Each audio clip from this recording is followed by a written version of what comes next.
తల్లి, తండ్రి, గురువు = దైవం. ఈ మూడు దేవుడే. ఎందుకంటే ఆయన వలె తల్లి ప్రేమించలేదు, ఆయన వలె తండ్రి ఆదరించలేడు, ఆయన వలె ఏ గురువు కూడా మనకి బోధించలేడు. ఎవరైనా మనకు గురువులు ఉంటే ఏదో ఒక సబ్జెక్టు మీద మనకు అవగాహన కల్పిస్తారు.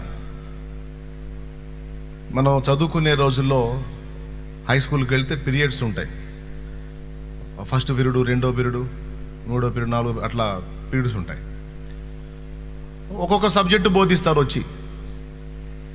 అన్నీ కలిపి బోధించగలిగినటువంటి వ్యక్తులు అరుదుగా ఉంటారు. సరే, వాళ్ళు ఒకవేళ ఎన్ని సబ్జెక్టులు బోధించినా అక్కడ ఉండేటువంటి 6 నుంచి 8 వరకు సబ్జెక్టులు అన్నీ కలిపి బోధించవచ్చు. కానీ ప్రపంచంలో ఈ చరాచర జగత్తులో ఉన్న సమస్తాన్ని గురించి, ఈ ప్రకృతిలోనే కాకుండా ఈ దృశ్య ప్రపంచానికి అవతల ఉన్నటువంటి అదృశ్య ప్రపంచం, ఆ మహిమ, ఆ పరలోకపు మహిమ, పాతాళంలోని స్థితి మొదలైన సంగతులు అన్నిటినీ గురించి మనకు బోధించగలిగిన సమర్థుడు ఒక్కడే ఒక్కడు ఉన్నాడు, ఆయన దేవుడు.